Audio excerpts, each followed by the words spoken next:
शुक्लांबरधरां विष्णुं शशिवर्णं सदर्भुजं प्रसन्नवदनं ध्यायेत् सर्वविघ्नोपशान्तये। ओं नमः शिवाय परमेश्वराय शशिशेखराय नमः। ओं भवाय गुणसम्भवाय शिवताण्डवाय नमः। ओं ओं सौं सरवणभव श्रीं ह्रीं क्लीं क्लौं सौं नमः। गुरु ब्रह्मा गुरु विष्णु गुरुदेवो महेश्वर गुरु साक्षात् परब्रह्मं तस्मै श्री गुरवे நமக. என்னை வழி நடத்தி கொண்டிருக்கும் அனைத்து குருமார்களுக்கும் எனது பணிவான வணக்கங்கள். குருவருள் ஆன்மீக மையத்தில் இருக்கும் அத்தனை ஆத்மாக்களுக்கும் எனது வணக்கத்தை தெரிவித்துக் கொள்கிறேன். தியான ஆற்றலின் அளவீடு. அப்ப தியானம் பண்றப்ப ஒரு ஆற்றல் வருதுன்னு அங்க அர்த்தமாகுது. அப்ப அதுக்கான ஒரு மெஷர்மெண்ட், அதை மெஷர் பண்ணா அதை ஒரு நம்பர்லயோ ஏதோ ஒரு இதுல அதை குறிக்க முடியும் அப்படின்ற அர்த்தம் வருது. அப்ப அந்த ஆற்றலை அளக்க முடியும்னா அப்ப எல்லா இதையும் தானே அளக்க முடியும். துக்கத்தை அளக்க முடியும், அழுகையை அளக்க முடியும், அப்படிதானே? கரெக்ட் தானே? அதை மட்டும் தான் அளக்க முடியும். அப்படின்னா அதை அளக்க முடியும்னா எல்லா எல்லா நம்மளுடைய எல்லா நிலைகளும் நம்ம தானே தியானம் பண்றோம். அப்ப அந்த தியானம் பண்றப்ப அந்த ஒரு நம்ம அளக்குறோம். அப்ப அதே மாதிரி நம்ம என்ன நிலையில இருக்கிறோமோ அது எல்லாத்தையும் அளக்க முடியும். இது கண்டிப்பா ஒரு ஜாதகம் மாதிரி.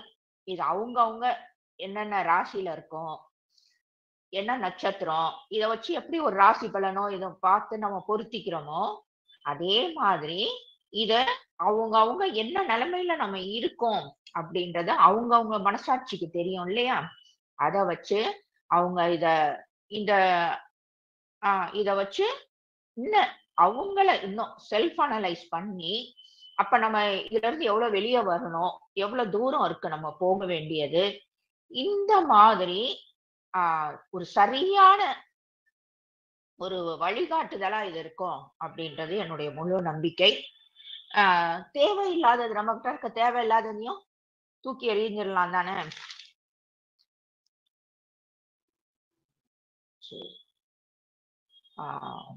அதாவது ஒருத்தருடைய ரொம்பவே அவங்க நிறைய மனிதர்களை நம்ம பாக்குறோம். இந்த சொசைட்டில நிறைய பேரை ஃபேஸ் பண்றோம், நிறைய பேரை பாக்குறோம். நம்ம கூடவே இருக்கிறவங்கள, ஃபேமிலி க்ளோஸ் மெம்பர்ஸா இருக்கட்டும், ரிலேஷன்ல இருக்கிறவங்களா இருக்கட்டும், ஏதோ ஒண்ணு எல்லாரையும் பாக்குறோம். நிறைய விஷயங்கள்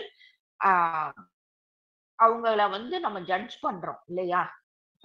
அவரு வந்துட்டாலே நல்ல சூப்பரா வெறும் காமெடியா பேசுவார்ப்பா அப்படிம்போ. நம்ம ஒருத்தரை ஐயோ புலம்பி தள்ளுவான் மனுஷன், பிளேட போடுவான் அப்படிம்போம் ஒருத்தனை. இந்த மாதிரி எல்லாமே அப்போ எல்லாத்துக்கும் ஒரு அளவு வச்சிருக்கோம் தானே? அத நீட்டா ரொம்ப தெளிவா நம்ம இன்னைக்கு பாக்குறோம். சில பேர் அவங்களுடைய எண்ணங்களா இருக்கட்டும், வார்த்தைகளா இருக்கட்டும், எல்லாத்துலயுமே எப்படி அவங்களுடைய எக்ஸ்பிரஷன் இருக்கும்னா, ஐயோ நான் ஒரு மன்னிக்க முடியாத ஒரு அளவுக்கு நான் தப்பு பண்ணிட்டேன், எனக்கு மன்னிப்பே கிடையாது. அதாவது ஒரு சின்ன தண்ணி கொட்டிடுறாங்கன்னு வச்சுக்கோங்க, அப்ப கூட உள்ள அந்த மாதிரி ஒரு அவங்களுக்கு ஓடும். அதே மாதிரி இத நம்ம ஈஸியா சொல்லுவோம் நெகட்டிவிட்டி அப்படின்ட்டு. இது ஏன் திரும்பவும் சொல்றேன், எல்லாருமே நல்லா கவனிச்சுக்கோங்க. யூடியூப்ல வந்தவனே நல்லா திரும்ப கேட்கிறப்ப நிறைய நமக்கு வழிகாட்டுதல் கிடைக்கும். அதுதான் என்னுடைய நோக்கம். இந்த சொசைட்டி ஃபுல்லும் ஏமாத்துற சொசைட்டி, எங்க போனாலும் ஏமாத்துறதுதான் அப்படின்ட்டு அந்த மாதிரி இந்த மாதிரி எல்லாமே இது சரியில்லை, அது அப்படின்றது நம்மள ரொம்ப கேவலமா என்ன அவமானத்துக்குரிய ஒரு பொருள் மாதிரி நம்மள நினைச்சுக்கிறது. இந்த ஒரு நிலையில இருக்கவங்க தான் என்ன பண்ணுவாங்க, ஒரு கட்டத்துல தற்கொலை பண்ணிக்கிறது. என்ன அப்படின்னா, இந்த ஜென்மம் எல்லாம் அவசியமா, இதுல என்ன எனக்கு அப்படின்ட்டு ஒரு கட்டத்துக்கு மேல அவங்களால வந்து லைஃப லீட் பண்றதுக்கு அந்த இது இருக்காது. அதனால தற்கொலைகள் நடக்கிறது வந்து இந்த ஒரு இதுல இருக்கவங்க. அதே மாதிரி கொலை பண்றவங்களும் இதே நிலையில தான் இருக்காங்க. அவங்க கிட்டயும் இதே மாதிரிதான். அதுல இருந்து வெளியே வர்றதுக்கு தான் இந்த கொலை பண்றது. இந்த மாதிரி சீரியல் கில்லர், இந்த மாதிரி நிறைய தமிழ் படம், இங்கிலீஷ் படம் பாக்குறவங்க எல்லாருமே பார்க்கலாம். அவங்களுக்கு ஏதோ அதனால ஒரு அஃபெக்ட் ஆகிருப்பாங்க. சோ அதை பேஸ் பண்ணி அதுல அந்த லைன்ல இருக்கவங்க எல்லாரையுமே கொல்லுவாங்க அப்படின்ற மாதிரி. அடுத்தவங்களை போட்டு துன்புறுத்தவும் தோணும் ஒரு கட்டத்துல. அதாவது வாய் பேச முடியாதவங்க நிறைய பேர் பார்த்திருப்போம். நிறைய இந்த யூடியூப்ல கூட பாக்குறோம் அநேகமா. என்ன அப்படின்னா, ஒரு நாய் வந்து சும்மா படுத்திருக்கும், அத கல்ல விட்டு எறியறது. அது மேல நேத்து கூட நான் ஒண்ணு பார்த்தேன். ஒரு நாய் படுத்திருக்கிறத வந்து சுடுதண்ணிய கொண்டு போய் ஊத்துறாரு ஒருத்தர். இது எல்லாமே அவங்க என்ன நிலைமை இருக்காங்க அப்படின்னா, அந்த கோல் என்ன அப்படின்னா 20 எவ்வளோ 20 ஒன்லி 20. அந்த அவங்களோட நிலை என்ன அப்படின்னா 20. அது அந்த நாயை வந்து அடிச்சு அது கத்துறப்ப, அது வழியில துடிச்சிட்டு அது ஓடுறப்ப அதை பாக்குறப்ப அவங்களுக்கு ஒரு சந்தோஷம் வரும். சோ இவங்க எல்லாருமே இருக்கிற 20 20 மார்க் அவங்களுடைய அந்த இந்த நிலைய வந்து ஒரு ஷேம் இல்ல அவமானம், இந்த ஒரு இருக்கிறாங்க. அப்படியே கோமைவாங்க இல்லையா, கோமையறதுன்னு சொல்லுவாங்க. அந்த மாதிரி இருக்கிறதுனால அவங்களால வந்து தைரியமா வெளியே எது பண்ண முடியாது. அந்த குற்ற உணர்வு வேற ஜாஸ்தியா இருக்கும். சோ அந்த நாயை அடிபட்டு அது கத்துறத பாக்குறப்ப அவங்களுக்கு ஒரு சந்தோஷமா இருக்கும். மாதிரி நிறைய விஷயங்கள், நாயின் மட்டும் இல்ல, வேற ஏதாவது செடிய புடுங்கி போடுறது, அதை டெஸ்ட்ராய் பண்ற ஒரு மனநல. அடுத்தது இந்த இந்த அவமானத்துல இருக்கவங்க அடுத்து நம்ம அதுல இருந்து கொஞ்சம் வெளியே வந்து என்ன நிலைக்கு வருவாங்க அப்படின்னா, அந்த குற்ற உணர்வு அப்படின்ற ஒரு நிலைக்கு வருவாங்க. அவமானத்துல இருக்கிறப்ப கொஞ்சம் அதுல இருந்து வெளியே வர்றப்ப இன்னும் கொஞ்சம் அவங்களுக்கு கொஞ்சம் எனர்ஜி கூடுதலா கிடைக்குது. சோ அந்த 20ல இருந்து அப்ப அவங்க வந்து 30க்கு டிரான்ஸ்பர் ஆகுறாங்க.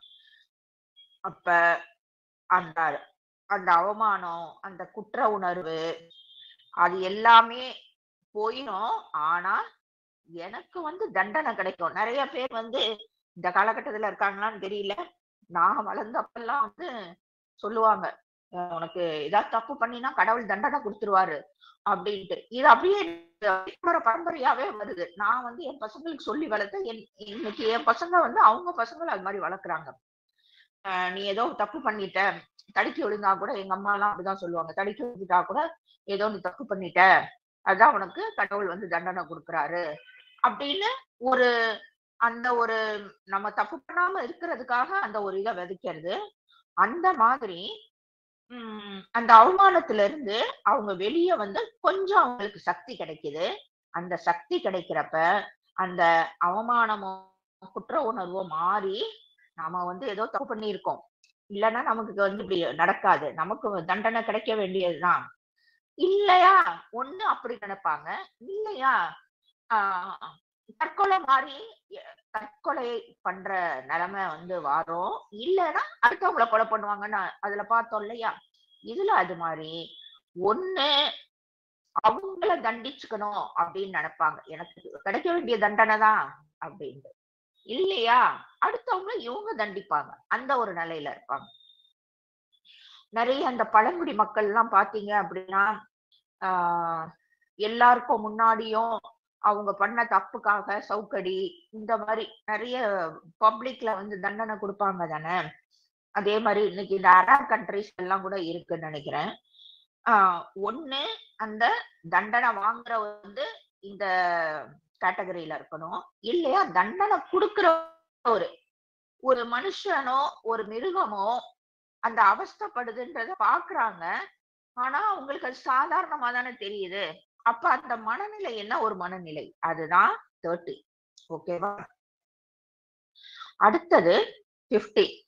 அந்த 50 அப்படின்றது என்னவா இருக்கு அப்படின்னா, இந்த அந்த முதல்ல இருந்த குற்ற உணர்வுல இருந்து இன்னும் கொஞ்சம் அவங்களுக்கு கொஞ்சம் அதுல இருந்து கொஞ்சம் வெளிய வர்றாங்க. அப்ப வந்து ஒரு ட்ரை ட்ரை கேரக்டரா மாறிடுறாங்க. என்ன வாழ்க்கை இது? அ இதெல்லாம் ஒரு வாழ்க்கையா? அப்படின்ற மாரி எதுலயும் ஒரு இன்ட்ரெஸ்ட் காமிக்க மாட்டாங்க. இந்த மாரி கேரக்டர்ஸ் எல்லாம் நம்ம நெறைய பார்க்கலாம். எதுலயும் ஒரு இன்ட்ரெஸ்ட் இருக்காது. எந்த ஒரு குறிக்கோளும் இருக்காது. ரெஸ்பான்சிபிலிட்டி இருக்காது. ஆ இது நம்ம பண்ணணும். இது இந்த டைமுக்கு பண்ணணும் அப்படின்ற ஒரு ரெஸ்பான்சிபிலிட்டி இருக்காது. ஒரு குடும்பத்துல இருந்தா கூட வந்து நெறைய பேருக்கு அந்த ரெஸ்பான்சிபிலிட்டி இருக்காது. அதே மாரி சரி இவங்க கிட்ட யாராவது அன்ப குடுக்குறாங்களா? வாரி, ஓ! பாவம் ரொம்ப ஒரு மாரி இந்த நிலைமையில இருக்காரு. நம்ம அன்ப குடுப்போம் அப்படின்னா, அந்த அன்ப கூட அவங்களால உணர முடியாத ஒரு நிலை அது. அந்த அன்பு வந்து அவங்களுக்கு தேவையே இல்ல. அதனால வந்து இதெல்லாமே நெறைய தமிழ் படத்துல பார்த்துருப்போம். ஹீரோ வந்து இந்த மாரி ரவுடியா இந்த மாரிலாம் இருப்பான். ஹீரோயின் போயி அவங்களோட லவ்வ சொல்லி அப்படியே திருத்துற மாரி இது பண்ணுவாங்க. இந்த ஹீரோ வந்து விரட்டி விரட்டி விடுவான். சோ இது எல்லாமே இந்த மாரி ஒரு நிலை. ஏன்னா இந்த ஹீரோ இந்த சின்னதுல இருந்து நல்லா அம்மா அப்பா சரியில்லாம, இல்ல அம்மா அப்பா இல்லாம அடிபட்டிருப்பான் சொசைட்டில. சோ அவன் அந்த ஒரு மனநிலையில ஒரு பொறுப்பு இல்லாம, ஒரு குறிக்கோள் இல்லாம, எதுவும் இல்லாம ஒரு அன்பு அப்படின்னால் என்னன்னு தெரியாத ஒரு நபராக அவன் இருப்பான். அவனால ரியாக்ட் பண்ண கூட அவனுக்கு தெரியாது. என்னமோ பண்றாங்க அவ்வளவுதான். இப்ப சாப்பாடு குடுக்குறியா? சாப்பாட குடுத்துட்டியா? போ போ போயிட்டே இரு. அப்படின்ற மாரி பேசுறது. நீ ஏதாவது ஒரு கால்ல அவனுக்கு அடிபட்டுருந்தா கூட கால்ல நமக்கு அந்த பெர்சனுக்கு வந்து ஏதாவது நம்ம ட்ரீட்மெண்ட் பண்ணா கூட, பண்ணிட்டியா? அதுக்காக வந்து உனக்கு நான் பெரிய அவார்ட்லாம் குடுப்பேன். போயிட்டு உன்ட்ட கேட்டனா? அப்படி பேசுவாங்க. இவங்க எல்லாருமே இந்த ஒரு கேட்டகரில இருக்காங்க. அதே மாரி இவங்க இன்னொன்னும் இருக்கு. இவங்க வந்து எதுலயுமே அந்த இன்ட்ரெஸ்ட் இல்லாம இருக்கிறதுனால, அந்த அ சரியான அந்த நேரத்துக்கு சாப்பிட மாட்டாங்க. அந்த ஒரு குளிக்கிற அந்த சுத்தத்தன்மை இருக்காது. நீட்டா ட்ரெஸ் பண்ணிக்க மாட்டாங்க. எது மேலயும் ஒரு கவனம்ன்றதே இல்லாம இருக்கும். அவங்களையே சுத்தமா வச்சுக்க மாட்டாங்க. அப்ப எப்படி அவங்க இருக்கிற இடத்தையோ, இல்ல வீட்டையோ அவங்க சுத்தமா வச்சுக்குவாங்கன்னு எதிர்பார்க்க முடியும்? என்னமோ போ! பொறந்தாச்சு. கிடைக்கிறப்ப சாப்பிட்டுக்குவோம். அவ்வளவுதான். ஒரு பெரிய குறிக்கோள் இல்லாம, இந்த மாரி கேரக்டர்ஸ் நம்ம நெறைய ரோட் சைடு வசிக்கிறவங்க கிட்ட இத பார்க்கலாம். ஒரு இன்னைக்கு அவங்களுக்கு ஒரு ரூ. 1000 கிடைச்சா கூட, சரி ஒரு 10 நாளைக்கு அத வச்சு நம்ம மேனேஜ் பண்ணலாம் அப்படின்ற ஒரு எய்ம் எல்லாம் அவங்களுக்கு இருக்காது தானே! அன்னைக்கே அத வலிச்சுட்டு மறுநாள் அ க காசுக்கு கையேந்த மாரி தான் அவங்க அவங்களுடைய இத வச்சிருப்பாங்க அவங்க. ஏன்னா அவங்க கிட்ட ஒரு பிளானிங்கும் கிடையாது. ஏதோ வந்தா வந்தது, போனா போனது அப்படின்ற மாரி. ஏன்னா அவங்க மூளையும் ஒரு மாரி மந்தமா தான் இருக்கும். இன்னொன்னும் இந்த மாதிரி இன்னொரு கேட்டகரியும் அதுல பார்க்கலாம். என்ன அப்படின்னா, இந்த சில பேர் வந்து குடிக்க அடிமையாகி, சில பேர் வந்து இந்த போதை வஸ்துக்களுக்கு அடிமையாகி, இவங்க எல்லாம் இந்த கேட்டகரில இப்படிதானே இருப்பாங்க. என்னன்னு அவங்களுக்கு தோணாது. குளிக்க மாட்டாங்க, நீட்டா ட்ரெஸ் மாட்டாங்க. ஆ முக்கிய ரெஸ்பான்சிபிலிட்டின்றது இல்லாம இருக்கும். ஆனா இன்னொன்னு அந்த அவங்க வீட்லயே ஏதாவது ஒரு சம்பவம், துர்மரணம் அந்த மாரி சம்பவம் நிகழ்ந்தா கூட அழணும்னு கூட அவங்களுக்கு தோணாது. ஏன் அப்படி அடைச்ச மாரி இருப்பாங்க. இந்த மாரி ஒரு இது இருக்கு. அப்ப இவங்க எல்லாமே டிஃபரெண்டா தானே இருக்காங்க. அததானே நம்ம பார்க்கிறோம். ஆனா, ஆ இப்ப ஒரு மெடிடேஷன்லயும் சரி, இந்த ஆன்மீகத்திலயும் சரி, ஒரு நல்ல வளர்ச்சி அடைஞ்சவங்களுடைய நிலைய நம்ம என்ன சொல்றோம்? இந்த டிட்டாச்மென்ட்டா இருக்கணும், பற்று இல்லாம இருக்கணும்ன்றது தானே சொல்றாங்க. அப்ப இதுவும் அதுவும் ஒண்ணுன்னா, சுத்தமா ஒண்ணு கிடையாது. Totally difference. இது திமிரெடுத்து போய் இப்படி இருக்குங்க. ஓகேயா? அது பற்று இருக்கு. ஆனா வேண்டாம் அப்படின்ற அந்த ஒரு விலகி நிக்கிற ஒரு நிலை. கிட்டத்தட்ட புத்தர் வந்து அப்படிதானே. அவருக்கு அழகான மனைவி, குழந்தை, ஆஹ் ராஜ ஆஹ் அது என்னது, அவர் ராஜ பரம்பரை, ஒரு ராஜா, எல்லாமே ஆஹ் அளவுக்கு அதிகமான அத்தனை விஷயம் இருந்தாலும் அதை உதறிட்டு பற்று இல்லாம போனாரு. அதுதான் வித்தியாசமே ஒழிய இவங்களுடைய நிலை டோட்டலி வேற. இவங்க எல்லாருமே வந்து அந்த விரக்தி அப்படின்ற ஒரு ஸ்டேட். இந்த ஸ்டேட்டுக்கு 50 மார்க். 50 இவங்களுடைய ஸ்டேட்டுக்கான ஒரு வேல்யூ என்ன அப்படின்னா 50. நம்ம வரிசையா அந்த தியானம் போய் அந்த அந்த உச்ச நிலையில என்ன அப்படின்றதுதான் நம்ம வரிசையா பார்த்துட்டு வரோம். இப்ப இதெல்லாம் நீங்க பாக்குறப்பதான் நீங்க என்ன நிலையில இருக்கோம், நம்ம என்ன நிலையில இருக்கோம் அப்படின்றது நமக்கு முன்னாடி அப்படியே நிழலாடும். ஓ, இதுதானா நானு அப்படின்ட்டு நமக்கா தெரிய வரும். அப்ப எவ்வளவுக்கு எவ்வளவு நம்மளால வெளியே வர முடியுமோ வெளியே வருவோம். அதே மாதிரி அடுத்தது இதுவும் இது நிறைய பேர் இருப்பாங்க. அதுவும் மெயினா லேடிஸ்ல இருக்கிறவங்க நிறைய இருப்பாங்க. சுய பச்சாதாபம். ஓகேயா? அவங்க வந்து எந்நேரமும் எதுக்காவது ஒரு அழறது, என்ன காரணமே இல்லாம அழுக. ஏதாவது ஒரு சின்னது நடந்து போயிருச்சுன்னா கூட ஏன்னா இப்படி எனக்கு நடக்குதோ அப்படின்ட்டு ஒரு அழுக. அதுக்கப்புறம் ஒண்ணுமே சின்ன ஒரு விஷயமா இருந்தாலும் அதை கண்டுபிடிச்சு அதை ஒரு ஊதி பெருசாக்கி என்ன அந்த மாதிரி ஒரு ஆர்ப்பாட்டம், கிட்டத்தட்ட ஆர்ப்பாட்டம் பண்ணிக்கிட்டே இருப்பாங்க. ஒரு சின்ன விஷயத்துக்கு கூட அது அப்படியே காமனா கடந்து போகாம அத ஒரு ஆர்ப்பாட்டம் பண்ணிக்கிட்டே இருப்பாங்க. இது வந்து எப்படி அப்படின்னா இது ஒரு பாதிக்கப்பட்டவரோட ஒரு மனநிலைமை. ஓகேயா? அந்த ஏதோ ஒன்னால அவங்க அஃபெக்ட் ஆயிருக்காங்க அப்படின்னா அவங்க எப்படி இருப்பாங்க? நேரமும் ஒரு அழுதுகிட்டு காரணமே இல்லாம அப்படியே டோட்டலா உடைஞ்சு போன ஒரு நிலைமையில தானே இருப்பாங்க. ஏன் அப்படின்னா இதுக்கு மெயின் காரணம் அந்த சுய பச்சாதாபம். எனக்கு வந்து வாட்சது அத்தனையுமே சரியில்லை அப்படின்ட்டு. இது எல்லாருமே நிறைய ஆஹ் இத வந்து அனுபவிச்சிருக்கலாம், கேட்டிருக்கலாம். சோ இந்த அந்த விரக்தியில இருந்து அந்த முதல் 50 பார்த்தோம் இல்லையா, அந்த விரக்தியில இருந்து இவங்க கொஞ்சம் இவங்களுக்கு சக்தி கிடைச்சு இவங்க வெளியே வர்றாங்க. வெளியே வந்தவனதான் அது வரைக்கும் அந்த விரக்தியில இருக்கிறப்ப எந்த ஒரு எமோஷனும் காட்டாம தானே அவங்க இருக்கிறாங்க. சில பேர் இந்த மரணத்துல பாதிக்க கூட இருந்தவங்களோ யாரோ திடீர் மரணம் அப்படின்னா க்ளோஸா இருக்க ரிலேஷன்ஸ் அழாம அப்படியே ஸ்தம்பிச்சிருப்பாங்க. இதெல்லாம் கூட நீங்க நிறைய இடத்துலயும் பார்த்திருக்கலாம், சினிமாலையும் பார்த்திருக்கலாம். அவங்கள அழ சொல்லி எல்லாருமே ஃபோர்ஸ் பண்ணுவாங்க. எப்படியாவது அழுதுரு. ஏன்னா வந்து கிட்டத்தட்ட அது வேற நிலைமைக்கு அவங்க கொண்டு போயிரும். மனநிலை இதாயிரும் அப்படின்ட்டு அழ வைக்கிறதுக்கு என்னென்னமோ ட்ரை பண்ணுவாங்க.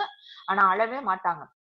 அந்த மாதிரி இதுல வந்து இந்த விரக்தியில எதுவுமே இந்த மாதிரி எந்த ஒரு எமோஷனும் காட்டாம இருந்துட்டு கொஞ்சம் அப்புறம் சக்தி கிடைக்கிறப்ப அவங்க அழுது ஆர்ப்பாட்டம் பண்றது. காரணம் காரணம் இருந்தாலும் சரி, காரணமே இல்லைனாலும் சரி, இல்லைன்னா எங்கேயாவது தேடியாவது கண்டுபிடிச்சு காரணத்தோட சொரிஞ்சு அழுகிறது. ஆஹா எனக்கு புண்ணு, அந்த ஆறிப்போன புண்ணா இருந்தாலும் கூட இந்த குரங்கு சொல்லுவாங்க இல்லையா, குரங்கு வந்து புண்ணை நோண்டி நோண்டி பெருசாக்கும் அப்படின்னு. அந்த மாதிரி இவங்க நோண்டி நோண்டி பெருசாக்கியாவது அழுவாங்க. ஏன் அப்படின்னா அந்த சுய பச்சாதாபம். நிறைய இந்த வார்த்தையை நம்ம கேள்விப்பட்டிருக்கலாம். தேவையில்லாம ரொம்ப டிராமா பண்ணாத அப்படின்ட்டு இந்த கேட்டகரியில இருக்கவங்க. அதுதான். அதே மாதிரி இவங்களுக்கு வந்து இன்னொன்னு என்னன்னா நம்மளை பத்தி அடுத்தவங்க என்ன நினைப்பாங்களோன்னு அந்த ஒரு உள்ள ஓடிக்கிட்டே இருக்கும் அந்த எண்ணம். அதனால இவங்களால ஓப்பனா செயல்பட முடியாம அடுத்தவங்களை பத்திய நினைப்பே இருக்கிறதுனால இந்த பக்கமும் அவங்களால போக முடியாது, அந்த பக்கமும் போக முடியாது. அவங்க நினைச்சதும் அவங்களால பண்ண முடியாது. சோ அந்த மாதிரி ஒரு ஸ்டேஜ் அவங்களுக்கு இருப்பாங்க. அப்ப அவங்களுக்கு என்ன ஆகும்னா, என்னால எதுவுமே முடியாது. என்ன வழி நடத்துறதுக்கு ஒரு தலைவன், இல்ல ஒரு தலைவி, அ இல்ல ஒரு கைடன்ஸு யாராவது வந்து தான் என்ன வழி நடத்தணும். ஏன்னா, எனக்கு அதுக்கான நான் வந்து கேப்பபிள் பெர்சன் கிடையாது அப்படின்றத அவங்க ஸ்ட்ராங்கா நம்புறாங்க.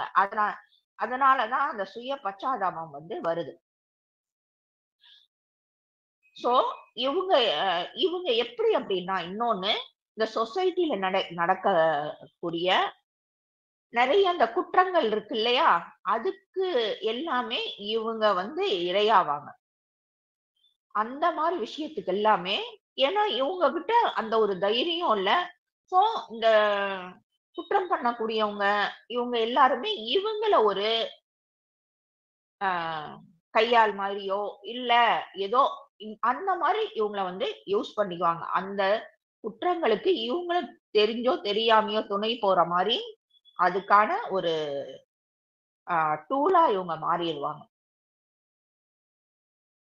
இவுங்க பேப்பர் படிச்சா கூட, இவுங்க அ இந்த கேட்டகரில இருக்கவங்க, ஒரு பேப்பர் படிச்சா கூட, என்ன நியூஸு அப்படின்னு பொதுவா பாக்காம, யாராவது கஷ்டத்துல இருக்காங்களா? யாராவது ரொம்ப ஆக்சிடென்ட் நடந்திருக்கா? ஏதாவது கொலை நடந்திருக்கா? இந்த மாரி பாப்பாங்க. பாத்துட்டு, அதுல ஒரு பரிதாபப்படுறது. சோ, இவங்களுடைய கண்ணோட்டமே இப்படிதான் இருக்கும். அடுத்தவங்க மேல பரிதாபப்படணும். ஆனா, இதுல வந்து பரிதாபப்படக்கூடாதுன்னு நம்ம ஏற்கனவே பேசியிருக்கோம். இப்ப பரிதாபப்படுறவங்க எங்க கீழ இருக்காங்க? பரிதாபம் வந்து தப்பான ஒரு நிலை. ஆனா, அதேதான் பரிதாபம் வேற, கருணைன்றது வேற. இந்த திரும்பியும் அண்டர்லைன் பண்ணி சொல்றேன். பரிதாபம் யார் மேலயும் படக்கூடாது. முடிஞ்சா உங்களால ஏதாவது முடிஞ்சா நீங்க ஹெல்ப் பண்ணணும். அதுதான் வந்து இங்கேயும் சொல்ற விஷயம். பரிதாபம் படாம, அந்த பரிதாபம் ஏன்னா பரிதாபப்படுறவங்க எதுவும் செய்ய மாட்டாங்க. அச்சச்சோ! அவங்களுக்கு இப்படி ஆயிருச்சா? எனக்கு 2 நாள் தூக்கமே வரல. அந்த பொண்ண நெனச்சா பாவமா இருக்கு. என்ன அடி! இப்படின்னு நம்ம வார்த்தையில அப்படியே அலங்காரமா அவுத்து விடுவோம். ஆனா ஏதாவது போய் பண்ணுவோமா? பண்ண மாட்டோம். இதுதான் பரிதாபம். இந்த பரிதாபம் நம்மளை தாக்கும். ஆனா கருணை நம்ம என்ன நம்மளால செய்ய முடியுமோ, அந்த அளவு செஞ்சுட்டு அதுலருந்து வெளிய வந்துருவோம். பரிதாபம் எதுவும் செய்ய மாட்டோம். ஆனா, அவங்களுடைய அந்த எமோஷன்ல போயி நம்மளும் கனெக்ட் ஆகி, நம்ம அத ஒரு டியூப் போட்டு நம்ம அத எல்லாத்தையும் உறிஞ்சி நமக்கு ஏத்திக்குவோம் நம்ம உடல்ல. அடுத்தது இந்த 80% 80 மார்க் பார்த்தோம் இல்லையா? அவங்க வந்து துக்கத்திலேயே இருக்கவங்க. என்ன எது நடந்தாலும் துக்கம் அப்படின்ற என்ன இதானாலும் அந்த இத தாண்டி அவங்க வரமாட்டாங்க. அடுத்தது இந்த 100 ஓகேயா? அந்த இத தாண்டி இந்த துக்கத்த தாண்டி அடுத்து வர்றாங்க. கொஞ்சம் அவங்களுக்கு எனர்ஜி ஆவுது. அவங்க வர்றாங்க. என்னப்பா அவங்களுடைய உணர்வு என்னவா இருக்கு? பயமாக இருக்கிறது. ஸோ சுத்தி இருக்கவங்க எல்லார்கிட்டயும் பயம். ஓகேயா? எல்லா நல்லவங்களா, கெட்டவங்களா தெரியலையே! வெளிய போனா, நம்ம இதுவும் நம்மளுடைய எல்லாருடைய அனுபவங்களா இருக்கும். நம்ம வீட்ட எல்லாரும் அவங்க குடும்பத்தோட வெளிய போறோம் அப்டின்னா கூட, கொஞ்ச தூரம் போனோனே, இப்ப எல்லாருக்குமே வந்து வெஹிக்கிள் இருக்கு. 2 வீலரோ, இல்ல 4 வீலரோ இருக்கு. அதனால ஏறுறோம், இது பண்றோம். அப்பல்லாம் பஸ்ஸு இந்த மாரிலாம் போறப்ப, பஸ் ஸ்டாப் வரைக்கும் போயிருப்பாங்க. இதெல்லாம் எங்க அம்மாலாம் ஒரு உதாரணம் இதுக்கு. போயிருப்பாங்க. வீட்ட பூட்டுனேன்னு தெரியலையே! அப்படின்னு திருப்பியும் லொங்கு லொங்கு லொங்கு லொங்குன்னு அங்க வருவோம். எல்லாரும் வந்து வீடு பூட்டி தான் ஆனாலும், அது ஏதோ ஒரு மனநிலை. இல்லையா? கேஸ் ஆஃப் பண்ணனான்னு தெரியலையே. கடைசியா ஏதோ பண்ணனே. கேஸ் ஆஃப் பண்ணனான்னு தெரியலையே. இது எல்லாமே இந்த பயம். சுத்தி இருக்கவங்க கிட்ட இருக்கிற ஒரு பயம் தான் இந்த மாதிரி நம்மள நடக்க வைக்கும். அப்ப அந்த மாரி நடக்கிறவங்க என்ன இதுல இருக்காங்க? என்ன ஸ்டேட்ல இருக்காங்க? அதுக்கான அளவீடு என்ன அப்டின்னா, அதுதான் 100. இவங்களுக்கு இவங்க அவங்களுடைய ஸ்ட்ரெங்த்தையோ, அவங்களுடைய அறிவையோ அவங்களுக்கு யூஸ் பண்றத விட அடுத்தவங்க இவங்களுடைய பயத்தை வச்சு, ஏன்னா உங்களுக்கு இவ்வளவு பயம் இருக்கு போல இருக்கு. பயம் அப்படின்னா எதை வேணா பயம் அப்படின்ற இந்த விஷயத்தை எடுத்துக்கிட்டாலே எதை வேணா நீங்க அதுக்குள்ள கொண்டு வரலாம் தானே. சமுதாயத்தை பார்த்து பயம், ஆஹ் ஒரு யாருக்கிட்டயும் பேசுறதுக்கு பயம், இந்த மாதிரி நிறைய அதுக்குள்ள வரும். அப்ப இவங்களுக்கு ஒவ்வொருத்தவங்க எது எதுல பயம்ன்றது தெரிஞ்சிருச்சு அப்படின்னா, அவங்கள கூட இருக்க லைஃப் பார்ட்னரோ சரி, வேற யாரோ சரி, அழகா யூஸ் பண்ணிக்குவாங்க. என்னன்னா அவங்களுடைய பயத்துக்கு சப்போர்ட் பண்ற மாதிரி நீட்டா அவங்கள யூஸ் பண்ணிக்குவாங்க. இதுவும் நிறைய நம்ம பார்த்திருக்கலாம் ஆக்சுவலா, குடும்பத்துல, வெளியில, எல்லாமே. ஆனா இவங்களுக்கோட ரிசல்ட் என்னவா இருக்கும் தெரியுமா? நம்ம ஏற்கனவே நம்ம சொன்னோம் இல்லையா? ஆஹ் பரிதாபப்பட்டா என்ன நடக்கும்ட்டு, அதுதான ரிசல்ட் வந்து இங்க சொல்லியிருக்காங்க. என்னன்னா இவங்களுக்கு அடிக்கடி உடம்பு சரியில்லாம போகும். அதே மாதிரி ஆக்சிடென்ட் அடிக்கடி ஆகும். ஓகேயா? ஏன்னா அந்த பயம் ஏதோ நடந்துருமோ, ஐயோ வெளிய போனவங்க, இதெல்லாமும் நிறைய பேருக்கு இருக்கும். வெளிய போனவரு இந்நேரம் வந்திருப்பாங்களே, இன்னும் வரலையே, ஏதாவது ஆயிருக்குமோ, இந்த எண்ணமே ஏதாவது ஆக்க வச்சிரும். அதனாலதான் அந்த எண்ணத்துல நம்ம கவனமா இருக்கணும் அப்படிங்கிறது. அடுத்தது இது வந்து பயம். பயம் வந்து 100. ஓகேயா? அதுக்கு அடுத்தது டிசைர், அதாவது ஆசை. ஆசை, அந்த பயத்தை தாண்டியாச்சு. இன்னும் கொஞ்சம் எனர்ஜி கிடைக்குது. அப்ப நம்மளுடைய பயமானது தெளிஞ்சு இந்த உலகத்தை நம்ம பாக்குறப்ப என்ன ஆகும்? ஆ, அவன் பாடுறா எவ்வளவு பெரிய கார்ல போறான், பா, ஒரு ரோடு வழியா போறோம், எவ்வளவு பெரிய வீடு கட்டினா இந்த மாதிரி கட்டணும் ஆசைப்படுறோமா? அவங்க பாரு எப்படி இருக்காங்க, அப்படியே பல பலன்ட்டு. மாசத்துக்கு என்ன, வாரத்துக்கு ஒரு தடவை பியூட்டி பார்லர் போறாங்க, நம்மளும் போகணும். இந்த மாதிரி ஆசைக்கு அளவே இல்லாம அது பாட்டுக்கு பெரிய வடிவேல் சொல்ற மாதிரி, போதும் போதும் லிஸ்ட் பெருசா போய்கிட்டே இருக்கே அப்படின்ற மாதிரி அது பாட்டுக்கு போய்கிட்டே இருக்கும். ஆனா அதுக்கு லிமிட்டே கிடையாது.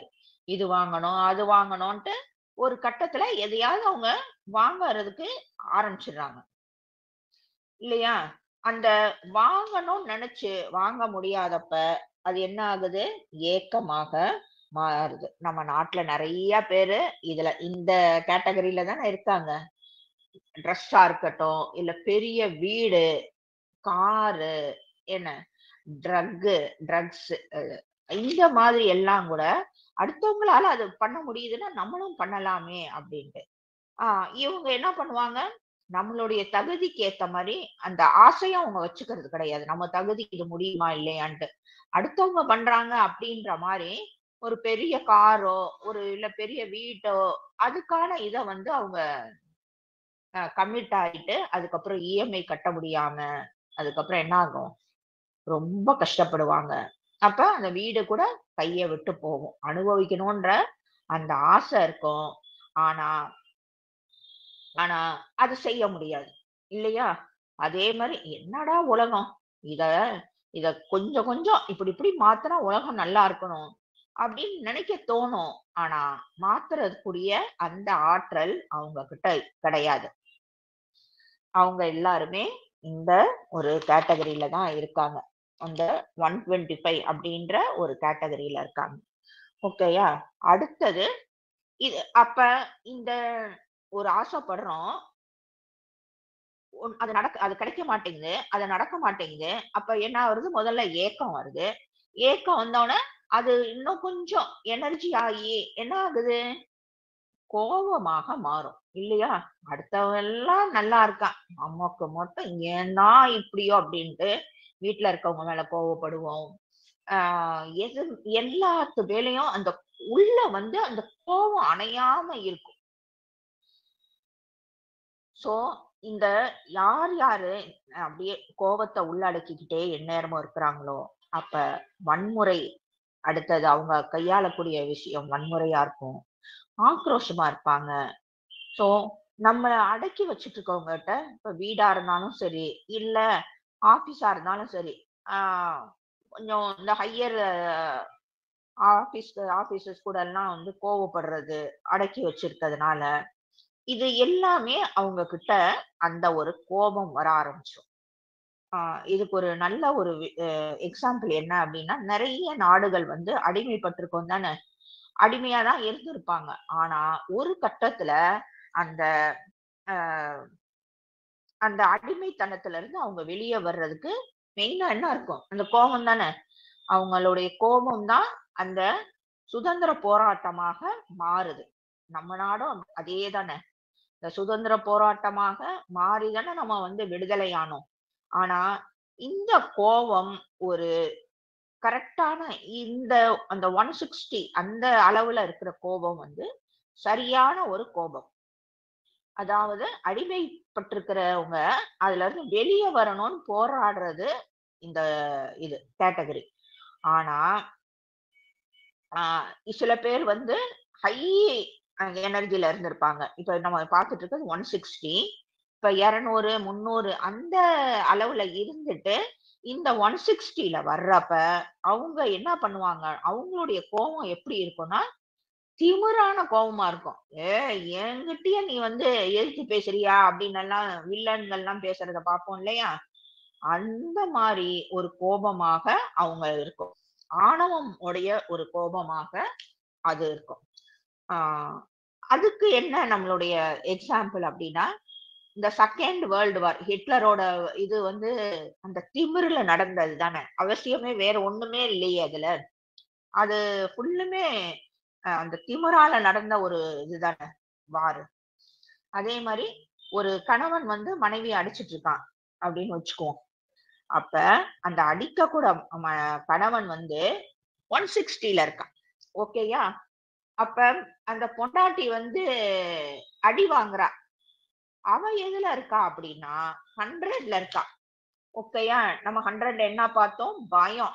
அவளுடைய பயத்தை வந்து இந்த கணவன் வந்து யூஸ் பண்ணி தானே அவளை சும்மா எதுக்கு எடுத்தாலும் அடிக்கிறது, அடக்கி வைக்கிறது, இந்த மாதிரி வந்து அவன் பண்ணிட்டு இருக்கான்.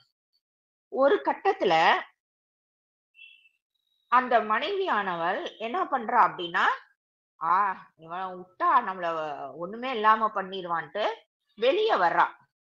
அப்ப அவளுடைய ஆற்றல் என்னவா இருக்கு அப்படின்னா, அவளும் கணவனை எதுக்குறா. அவளும் 160ல இருக்கு இல்லையா? இந்த காலகட்டத்துல எல்லாம் எந்த கணவன் மனைவி அடிக்கிறான்? மனைவி வந்து கணவன் அடிக்காம இருந்தா பத்தாதான்ட்டு சில பேரோட மைண்ட் வாய்ஸ் கேக்குது. அது அவங்களுடைய தலையெழுத்து.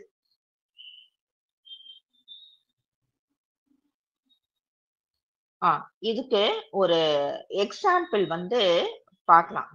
படிக்காதவன் தனுஷ் படம் ஒண்ணு இருக்கு இல்லையா?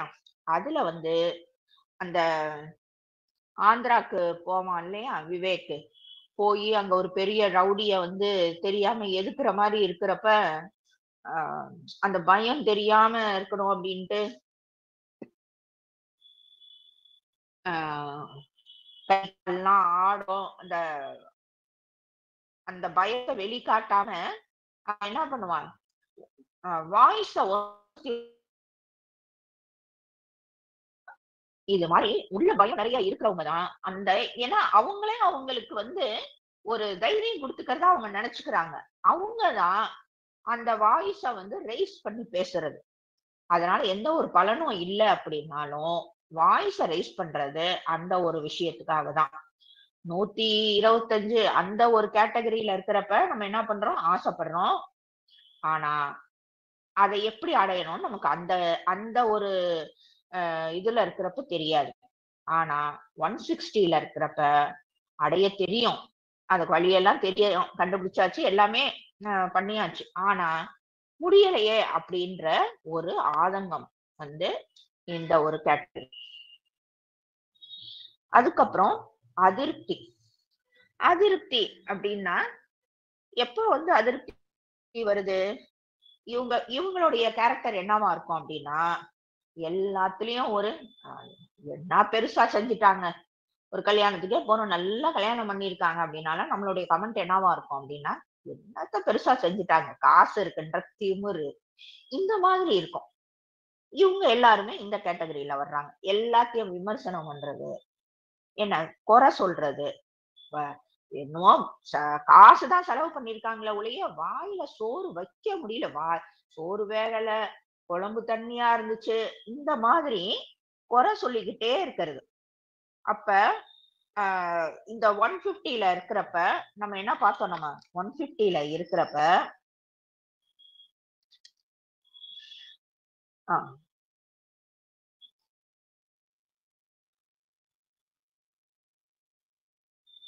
சாரி 160ல இருக்கிறப்ப எல்லாமே கோவமா இருக்கும்னு பார்த்தோம் இல்லையா, அதே 180 வர்றப்ப கோவம் குறைஞ்சிருது. கோவம் குறைஞ்சு நமக்கு என்ன தோண ஆரம்பிக்குது, ஓ இதுதான் உண்மை, இதுதான் பிராக்டிக்கலா நடக்கிற ஒரு விஷயம் அப்படின்ட்டு நம்ம அதை வந்து ஒத்துக்க ஆரம்பிக்கிறோம். என்ன அது வரைக்கும் நமக்கு அது புரியறது கிடையாது. அப்ப ஒத்துக்க ஆரம்பிக்கிறோம். ஒத்துக்கிறப்ப ஆனாலும் அங்கேயும் நம்ம ஒரு இது என்ன பண்றோம் அப்படின்னா, நான் சொல்றதுதான் கரெக்ட் அப்படின்ட்டு அதுல ஸ்ட்ராங்கா அந்த பர்சன் வந்து நிக்கிறாரு. நான் சொல்றது மட்டும்தான் சரி. ஏன்னா இங்கதான் வந்து முதல்லயே பார்த்துட்டோம் இல்லையா, அடுத்தவங்க எது பண்ணாலும் வந்து குற்றம் சொல்லிக்கிட்டே இருக்கிற ஒரு கேரக்டர் தான் வந்து இந்த 180ல இருக்காங்க. அப்ப யார் என்ன செஞ்சாலும் அது குற்றம். அது சொல்லுவாங்க இல்லையா, நின்னா குத்தம், நடந்தா குத்தம், உட்கார்ந்தா குத்தம்னு. இந்த கேட்டகரி தான் வந்து அந்த இது. அவங்க வந்து 180ல இருக்காங்க. என்னன்னா அவ்வளவு அதிருப்தி, மனசு ஃபுல்லா அதிருப்தி. எல்லாமே நினைக்கிறது, செய்யறது, நான் செய்யறதுதான் சரி. மத்தவங்க என்ன செஞ்சாலும் அது அது எப்படி செஞ்சாலும் தப்பு தப்பு தான். அடுத்தவங்களுடைய ஆங்கிள் இருந்து அவங்க பார்க்க மாட்டாங்க. முகத்துல அடிச்ச மாதிரி பேசுறது, என்ன அதே மாதிரி ஒரு ஆதிக்கம் பண்ற ஒரு தன்மை அதுல வந்து வர ஆரம்பிச்சிடும். நான்ற அந்த ஒரு ஆதிக்க மனப்பான்மை அங்க வந்து பெருகிறதுனால எங்கேயாவது போனாலும் ஒரு சண்டை போடுவாங்க அவங்க. ஒரு ஹோட்டலுக்கே போறாங்க, சர்வர் வந்து கொஞ்சம் நேரம் ஆயிருச்சு அப்படின்னாலும், நான் எப்ப ஆர்டர் பண்ண எனக்கு பின்னாடி எல்லாத்துக்கும் கொடுக்குறேன் இவன்ட்டு அங்க சர்வர்ட்ட இது பண்றது, ஏதாவது கொண்டு வந்து வச்சாலும் சூடா இல்ல, என்ன நீ இப்ப இது பண்ற அப்படின்ட்டு சண்டை போடுறது, கேப்ல போறப்ப சண்டை போடுறது, இவங்க எல்லாருமே அந்த கேட்டகரி. ஆனா 150ல இருக்கிறப்ப 160ல இருக்கிறப்ப மனசுல அவங்க என்ன நினைக்கிறாங்கன்னு தெரியாது. ஆனா இந்த 180க்கு அதே பர்சன் வர்றப்ப அவங்களுடைய அந்த ரியாக்ஷன்னால அவங்க மனசுல என்ன நினைக்கிறாங்கன்றது தெரிய ஆரம்பிச்சிடும். ஆமா தானே? அவங்களுடைய ஆக்ஷனை வச்சு நம்மளால கண்டுபிடிச்சுக்க முடியும். ஆனா அப்ப மனசுல நினைக்கிறது தானே அவங்க செய்யறாங்க.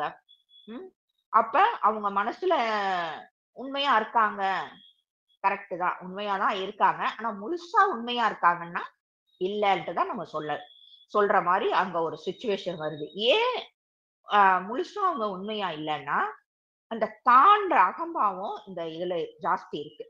அந்த தான்ற அகம்பாவம் இருக்கிறதுனால நம்ம ஏற்கனவே பார்த்தோம் இல்லையா, நான் செஞ்சதுதான் சரி, அடுத்தவங்க என்ன செஞ்சாலுமே அது குத்தம் தான் அப்படின்ட்டு அவங்க தன்னை முன்னிறுத்திக்கணும் எல்லாத்துலயும் அவங்க பாக்குறதுனால அந்த கர்வமும் எல்லாத்துலயும் கலந்து இருக்கு தானே. அப்ப எப்படி ஃபுல்லா அவங்க உண்மையா இருக்காங்கன்னு சொல்ல முடியாது தானே. அதுதான் இந்த ஒரு கேட்டகரியில இருக்கவங்க. இவங்க ஒரு ட்ரெஸ்ஸோ இல்ல ஒரு பாத்திரம் வாங்குறாங்க, இல்ல ஒரு டிவி வாங்குறாங்க, ஏதோ ஒண்ணு வாங்குறாங்கன்னு வச்சுக்கோங்க. நம்ம வாங்குறப்ப என்ன பண்ணுவோம், நிறைய விஷயத்த ஆராய்ஞ்சு அதுக்கப்புறம் தான் ஒண்ண வாங்குவோம். வாங்கி எல்லாம் ஃபைனல் பண்ணி எல்லாம் முடிச்சதுக்கு அப்புறம் ஐயையோ நம்ம அத வாங்கியிருக்கலாமோ அப்படின்னு ஸ்டார்ட்டிங்ல இருந்து இவங்களுக்கு மனசுல ஓடிட்டு இருக்கோம். ஐயோ தப்பு பண்ணிட்டோமோ, இத வாங்கிட்டோமே, அத வாங்கியிருக்கலாமோ, ட்ரெஸ் நம்ம அந்த கலர் எடுத்தோமே, அது இன்னும் நல்லா இருந்திருக்கும். இந்த மாதிரி அதிருப்தி ஃபுல்லுமே இருந்துட்டே இருக்கும். அதனால இவங்களுடைய அந்த ஸ்டேட்டுக்கான அளவு என்ன அப்படின்னா 180. இன்னொன்னு மெயின் என்ன அப்படின்னா, இவங்க வார்த்தைகள்ல இந்த முதல்ல இந்த 160ல இருக்கிறப்ப வன்முறை ஜாஸ்தி பண்ணுவாங்கன்னு நம்ம பார்த்தோம் இல்லையா. வன்முறைனா அடிக்கவும் செய்வாங்க. அதான் ஒரு கணவன் வந்து மனைவியை அடிப்பாருன்ட்டு எல்லாம் பார்த்தோம் இல்லையா. அது மாதிரி ஆனா அப்ப வந்து கைய நீட்டுவாங்க. ஆனா இந்த 180ல இருக்கிறப்ப வார்த்தையால குத்தி கொதறது. இந்த இதுதான் வந்து ஆஹ் இன்னொன்னு என்னன்னா, எனக்கு உன்னோட எது பிடிக்கல, உன்னுடைய கருத்தோ, இல்ல நீ முடிவெடுக்கிறதோ, இல்ல நீ வந்து செயல்படுறதோ எனக்கு பிடிக்கல. அப்படின்ற அந்த ஒரு இதுதான் மேலோங்கி இருக்கும். அந்த ஒரு கான்செப்ட் தான் மேலோங்கி இருக்கும். அதே மாரி இதுல இருக்கவங்க தான் நெறைய பேர் வந்து, "என் கடவுள் தான் பெருசு. என் கடவுள் பாரு இப்படி இருக்காரு. என் கடவுள் தான் ஆ ஆ சிங்கிளா இருக்காரு. என் கடவுளுக்கு தான் இப்படியெல்லாம் இருக்கு. உங்க கடவுளுக்கு இதெல்லாம் இல்ல." இந்த மாதிரி எல்லாமே ஒரு அறிவிலியாக பேசுறது எல்லாமே இந்த ஒரு இதுதான். அதுக்கப்புறம் இந்த 190க்கு வர்றாங்க. அதே பெர்சன் வந்து 180க்கு வர்றப்ப ரொம்ப கர்வமாயிருது அவங்களுக்கு. ஏற்கனவே கொஞ்சம் கர்வத்துல தான் இருக்காங்க. இப்ப இன்னும் கொஞ்சம் எனர்ஜி சேர்ந்ததுனால ரொம்ப கர்வமாயிருது. கர்வமாயி அவங்க என்ன பண்றாங்க அப்படின்னா, ஒரு கிணத்து தவளை மாரி அவங்கள சுத்தி ஒரு வட்டம் போட்டுக்கிறாங்க. என்ன? வட்டம் போட்டுட்டு வெளியில என்ன நடக்குது? ஏது நடக்குது? எதுவும் தெரியறது கிடையாது. நான் யாரு தெரியுமா? இங்க நான் வச்சதுதான் சட்டம். அந்த மாதிரி ஒரு மனநிலையில அவங்களுடைய அத்தன இதுவுமே இருக்கும். இதுக்கு தான் ஒரு என்ன ஒரு எக்ஸாம்பிள் அப்டின்னா, நம்மளுடைய வேதங்கள்ல வேதங்கள்லாம் எதுக்கு எழுதப்பட்டிருக்கு? எதுக்கு வந்து அத எல்லாருமே குடுத்தது அத்தனையுமே கடவுள் தான். அது வந்து மனுஷங்க எழுதியிருக்காங்கன்னு சொன்னா கூட, அது குடுத்தது யாருன்னா கடவுள் தான். ஒருத்தர் சொல்ல டிக்டேட் பண்ணா ஒருத்தர் எழுதியிருக்காருன்னு வச்சுக்கோங்களேன். இப்படிதான் நடந்திருக்கு. ஆனா எதுக்கு அப்ப கடவுள் கடவுள் வந்து குடுத்திருக்காங்க அப்படின்னா, நம்மளுடைய ஆன்மீக வளர்ச்சிக்காக தான் குடுத்திருக்காங்க. ஆனா, இந்த மாதிரி ஒரு 190 இருக்கிற அந்த கர்வம் மிகுந்த ஒரு ஆள்கிட்ட அந்த வேதம் போய் சேர்ந்ததுனால, அது ஆக்சுவலா என்ன ஆயிருச்சு? ஆன்மீக வளர்ச்சி அடையறதுக்கான வழிமுறைகள் அங்க வந்து அடைக்கப்பட்டு, என்ன இந்த ஆற்றல் குறைஞ்ச ஒரு ஆள் கிட்ட தானே அது போய் சேர்ந்திருக்கு. அப்ப அந்த பெர்சன் வந்து ஜாதி அப்படின்ற ஒரு விஷயத்த அங்க அந்த ஒரு கான்செப்ட உருவாக்கிடுறாங்க. ஏன்? தான் மேல இருக்கணும், மத்தவங்க எல்லாம் கீழ இருக்கணும் அப்படின்ற ஒரு இதுக்காக அந்த மாரி ஒரு உருவாக்கி, இந்த நாட்டுக்கும் அந்த ஜாதின்றது இன்னைக்கு எவ்வளவு பெரிய லெவல்ல இருக்கு. எல்லாருக்குமே தெரியும் தானே. எல்லாம் ஜாதிய பேஸ் பண்ணி தான் இன்னைக்கு தேர்தலே நடக்குது. அது எல்லாமே ஒரு அண்டர் கிரவுண்ட்ல பார்த்தீங்கன்னா, அந்த ஜாதி தான் இருக்கு. ஜாதிய பேஸ் பண்ணி தான் கட்சியே ஆரம்பிக்கிறாங்க. ஜாதிய பேஸ் பண்ணி தான் கூட்டு சேர்றாங்க. எல்லாமே. இது அத்தனையும் உருவாக்குனது ஒரு ஆற்றல் குறைந்த ஒரு பெர்சன். இதனால என்ன ரிசல்ட்டு? கிடைக்க வேண்டிய எல்லாத்துக்கும் கிடைக்க வேண்டிய நல்ல விஷயங்கள் கிடைக்காம, நாட்டுக்கும், இந்த மக்களுக்கும், நாட்டு மக்களுக்கும் ஆக்சுவலாக ஒரு சீர்கேடு தான் வந்து நடந்திருக்கு. இல்லையா? ஆ இதே மாரி இந்த கேட்டகரில இருக்கவங்க பார்த்தீங்கன்னா, எப்பயும் ரொம்ப சீரியஸா இருப்பாங்க. நார்மலா அந்த குழந்தைங்கன்னா கூட, "எதுக்கு அப்படி ஓடுற? உட்கார்ந்து விளையாடு." அந்த மாரி சொல்றது. "நீ இப்படி பண்ணு, அப்படி பண்ணு." ரெஸ்ட்ரிக்ட் பண்ணிக்கிட்டே இருக்கிறது. என்ன? அதுக்கப்புறம் வந்து இவங்களால வந்து ஃப்ரீயாவே இருக்க முடியாது. ஒரு மாரி அப்படியே ஓப்பனா சிரிச்சுக்கிட்டு, அந்த மாதிரி எல்லாமே இருக்காம, அப்படியே ரொம்ப சீரியஸா ஆ ஸ்ட்ரிக்ட்டான ஒரு பெர்சன் மாதிரி வந்து அவங்கள நெனச்சுக்கிட்டு இருப்பாங்க. இதுக்கு இன்னொரு எக்ஸாம்பிள் என்ன இது பண்ணலாம் அப்டின்னா, புது பணக்காரங்க. புது பணக்காரங்க அப்டின்னா, ஆ இந்த ஏதோ ஒரு லாட்டரில அடிக்குது, ஏதோ ஒரு பிசினஸ் பண்றாங்க. உடனே நெறைய பணம் வருது அப்டின்னா, அவங்க ரொம்ப திமிரா நடந்துக்குவாங்க அப்டின்றத நம்ம பார்த்துருக்கலாம். அவங்க வந்து ஆ தான் தான் உலகத்திலேயே பெரிய பணக்காரன் அப்படின்ற மாரி, நான் இததான் சாப்பிடுவேன், நான் இததான் போடுவேன் அப்படின்ற மாரி அவங்களுடைய பேச்சு, அந்த வெளிக்காட்டுதல் அத்தனையுமே இருக்கும். ஆனா, ஒரு பணக்காரர் வந்து இதே இன்னும் கொஞ்சம் ஒரு 300, 400 லெவலுக்கு போறப்ப, அதே பணக்காரங்க என்ன ஒரு அவ்ளோ சிம்பிளா இதையும் நீங்க பார்த்திருக்கலாம். நெறைய பேர் வந்து பயங்கர கோடீஸ்வரனா இருப்பாங்க. காட்டன் சாரி கட்டுவாங்க. ரொம்ப சிம்பிளா வெறும் வேஷ்டி கட்டிட்டு கைய கட்டிக்கிட்டு இருப்பாங்க. இதெல்லாம் நெறைய நீங்க மீடியாஸ்ல இதுல எல்லாமே பார்த்துக்கலாம். ரொம்ப சிம்பிளா இருப்பாங்க. அது தன்னால அந்த உள்ள இருக்க அந்த ஆற்றல் ஜாஸ்தியாக அவங்க ரொம்ப சிம்பிள் ஆயிருவாங்க. அதுதான். அதுக்கப்புறம் ஆஹ் அந்த 200க்கு அவங்க வர்றாங்க. 200க்கு வர்றப்ப அவங்களுக்கு அந்த ஒரு மனநிறைவு கிடைக்குது. கிடைச்சிட்டு அவங்களுடைய இது எப்படி இருக்கும், செயல்பாடு எப்படி இருக்குன்னா, நான் உண்டு, என் வேலை உண்டு. எதுலயும் அவங்க தேவையில்லாம தலையிடுறது கிடையாது. ரொம்ப ஒரு சாதாரண ஒரு எளிமையான இப்பதான் நம்ம பார்த்தோம்ல, இந்த ரொம்ப இந்த 300, 400க்கெல்லாம் போறப்ப இன்னும் ரொம்ப அப்படியே ஆ ரொம்ப அது என்ன சொல்லுவாங்க? ரொம்ப அடக்கமா இருப்பாங்க. அந்த மாரி அவங்களுடைய வாழ்க்கை ரொம்ப எளிமையாக இருக்கும். ஆனா, இந்த 200ல இருக்கவங்க கிட்ட இருக்கிற ஒரு இது என்ன அப்படின்னா, நான் கஷ்டப்பட்டு தான் வந்தேன். சோ, கஷ்டப்பட்டா தான் வாழ்க்கையில முன்னேற முடியும்ன்ட்டு அவங்க வீட்ல இருக்கவங்க அப்படியே போதிப்பாங்க. குழந்தைங்க கிட்டயும் நல்லா கஷ்டப்பட்டீனா தான் நாளைக்கு நீ நல்லா இருப்ப. இவங்க எல்லாருமே அந்த 200 அப்படின்ற அந்த ஒரு கேட்டகரில தான் இருக்காங்க. அவங்க அவங்களுக்கு அந்த ஒரு ஸ்ட்ராங் நம்பிக்கை இருக்கும். ஆ ரொம்ப ஹார்ட் ஒர்க் பண்ணா தான் எல்லாத்தையுமே அடைய முடியும் அப்படின்ட்டு. இவங்களுக்கு ஆனா போர் அடிக்கும். சீரியஸா அ இவங்களால அந்த சிரிக்க கூட மாட்டாங்க.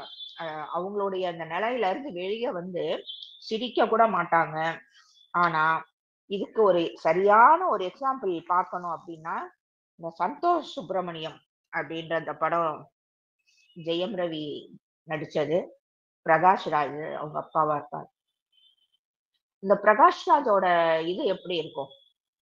ஆ ஒரு நல்ல மனிதன் தான் பொதுவா. ஆனா, அந்த கேரக்டரு. ஆனா, ரொம்ப ஸ்ட்ரிக்ட்டா இது இப்படிதான் உட்காரணும், இப்படிதான் எந்திரிக்கணும். யாருக்குமே ஒரு தனிப்பட்ட ஒரு ஆசை இல்லாம, நான் தான் உனக்கு அத்தனையும் செய்றேனே. நீ 2 இட்லி சாப்பிடு. சாப்பிட்டா போறோம்.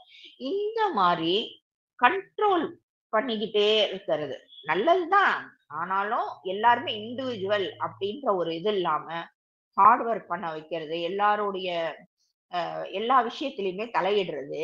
இது இது எல்லாமே இந்த ஒரு கேட்டகரில இருக்கவங்க. அதான் இவங்க எப்பயுமே அந்த கேரக்டர் அப்படித்தானே.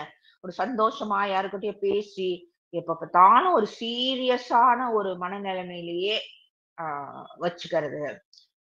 அதுதான் வாழ்க்கை அப்படின்னு வேணும்ட்டே அவங்களும் பண்றது கிடையாது. இதுதான் வாழ்க்கைன்னு நெனச்சுட்டு, அந்த ஒரு ஒரு சர்க்கிள் போட்டு அதுக்குள்ளேயே இருக்கிறது, அவங்க அதுக்குள்ள இருந்தாலும் பரவால்ல. மத்தவங்களையும் அதுக்குள்ளேயே தான் இருக்கணும்ன்ட்டு கம்பல் பண்றது. இந்த கேரக்டரும் நீங்க பார்த்திருக்கலாம். இவங்களுக்கு வந்து நெறைய பேர் வந்து, "ஏ நான் மழை பெஞ்சா கூட நான் வாக்கிங் போகாம மட்டும் இருக்க மாட்டேன்." அப்படின்ட்டெல்லாம் நெறைய பேர் சொல்லுவாங்க. "நான் கொட புடிச்சுட்டு இன்னைக்கு வாக்கிங் போயிட்டு வந்தேன்." அப்படின்ட்டு யாரு அந்த மழையில வாக்கிங் போலன்னா அடிக்க போறாங்க? ஆனாலும், நான் இப்படிதான் அப்படின்றத அவங்களா ஒரு அ அவங்கள ஒரு ஒரு இதுக்குள்ள கொண்டு வந்துகிட்டு, ஒரு சிஸ்டத்துக்குள்ள கொண்டு வந்துட்டு, நான் என்ன பண்ணாலும் அதுலருந்து நான் மாற மாட்டேன் அப்டின்ட்டு, அ அந்த மாதிரி ஒரு இதுலயே அவங்க இருப்பாங்க. அடுத்தவங்களையும் இருக்க வைப்பாங்க. அதுதான் இந்த கேரக்டர். இன்னும் இது வளரும். ஏன்னா நெறைய இன்னும் நம்ம பார்க்க வேண்டியிருக்கு. இது எல்லாருக்குமே ரொம்ப பயனோட இருக்கும்னு நெனைக்கிறேன். வாழ்க வளமுடன்.